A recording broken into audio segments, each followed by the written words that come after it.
بسم اللہ الرحمن الرحیم۔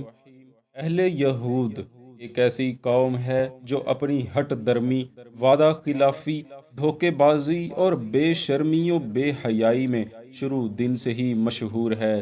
تاریخ میں ان کی خباثتوں کے بے شمار واقعات ملتے ہیں جن سے ان کی کم عقلی اور کج فہمی عیاں ہوتی ہے۔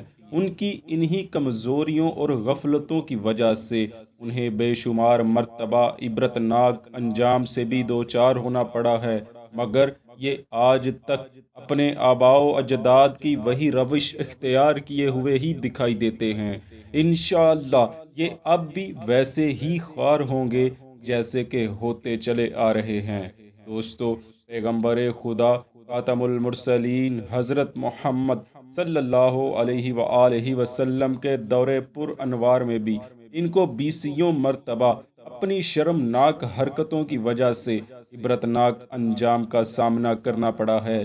ان میں سے ایک واقعہ نہایت دلچسپ اور اپنی نوعیت کا منفرد واقعہ ہے جسے آج ہم اپنے ناظرین کے سامنے بیان کرنے جا رہے ہیں۔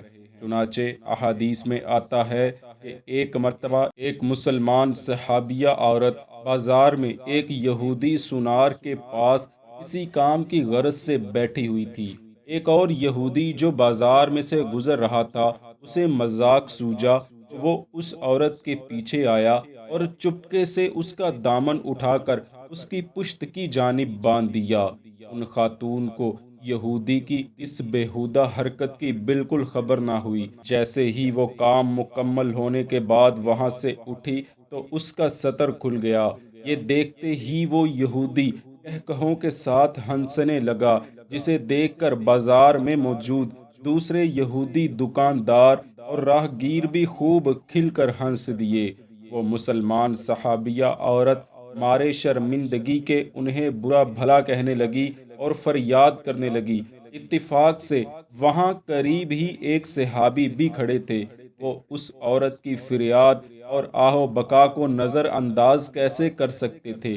چنانچہ جیسے ہی انہیں اس واقعے کا صحیح علم ہوا تو سخت غصے میں آ گئے اور فوراً تلوار کھینچ کر اس یہودی کو جس نے یہ بری حرکت کی تھی موت کے گھاٹ اتار دیا۔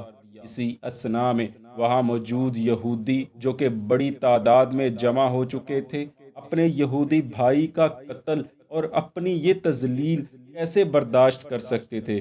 انہوں نے صحابی کو پکڑا اور انہیں تشدد کا نشانہ بنانے لگے، حتیٰ کہ انہیں شہید کر دیا۔ یہ اس قدر بڑا واقعہ تھا کہ اس کی خبر آن کی آن میں پورے مدینہ طیبہ اور اطراف و اکناف میں پھیل گئی۔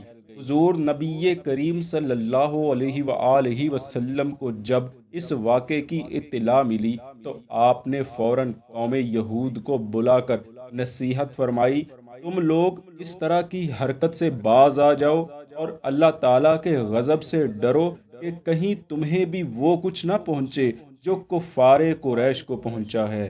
اس پر وہ سب یہودی بجائے نادم و پشیمان ہونے کے حضور نبی کریم صلی اللہ علیہ وآلہ وسلم کے سامنے ہی نامناسب اور غلط قسم کے الفاظ بکنا شروع ہو گئے۔ حضور نے سمجھ لیا کہ یہ لوگ اس طرح باز نہیں آئیں گے، چنانچہ آپ نے اسی وقت فیصلہ صادر فرما دیا، یعنی تمام صحابہ کرام کو حکم دے دیا گیا کہ اب سے ان یہودیوں کے ساتھ سختی سے نمٹا جائے۔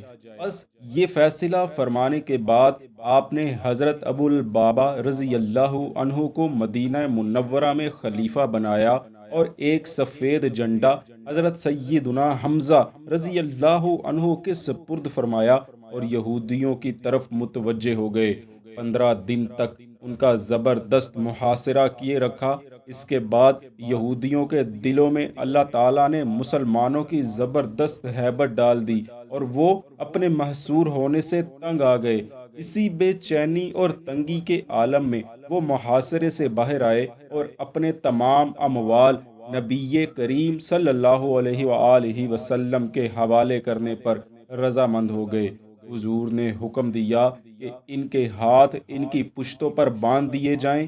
روایات میں ملتا ہے کہ آپ ان تمام یہودیوں کو قتل کرانے کا ارادہ رکھتے تھے، مگر عبداللہ بن ابی سلول منافق نے درخواست کی، یا رسول اللہ صلی اللہ علیہ وآلہ وسلم، آپ ان لوگوں سے درگزر فرمائیں۔ منقول ہے کہ اس بے حیا ابن ابی سلول نے حضور علیہ الصلاۃ والسلام کی اس قدر منت سماجت کی کہ حضور کو مجبور کر دیا کہ وہ ان یہودیوں کو معاف کر دیں۔ پس رسول خدا صلی اللہ علیہ وآلہ وسلم ان کے خون سے درگزر فرمانے پر رضامند ہو گئے، لیکن ان کے بارے یہ فیصلہ فرما دیا کہ یہ لوگ جلا وطن ہو جائیں گے، یعنی مدینہ منورہ کی آبادی سے نکال دیے جائیں گے۔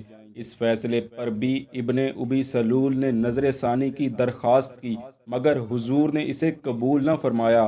بس ان تمام یہودیوں کو مدینہ بدر کر دیا گیا۔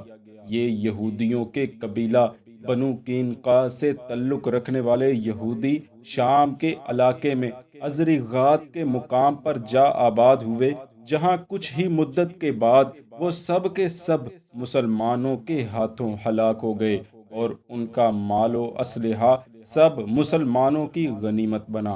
حضور علیہ الصلاۃ والسلام نے اس میں سے اپنے لیے 3 تلواریں اور 3 نیزے اور 3 کمانیں منتخب فرمائیں اور حکم فرمایا، اس مال میں سے 5واں حصہ یعنی خمس الگ کر دیں۔ کہا جاتا ہے کہ یہ پہلا خمس ہے جو سرور کائنات صلی اللہ علیہ وآلہ وسلم کے حکم سے الگ کیا گیا تھا۔ دعا ہے اللہ رب العالمین حضور سرور کائنات حضرت محمد صلی اللہ علیہ وآلہ وسلم کے ذکر خیر کو اپنی بارگاہ میں قبول فرمائے اور ہمیں ہمیشہ اسوہ رسول پر عمل پیرا رہنے کی توفیق عطا فرمائے۔ آمین۔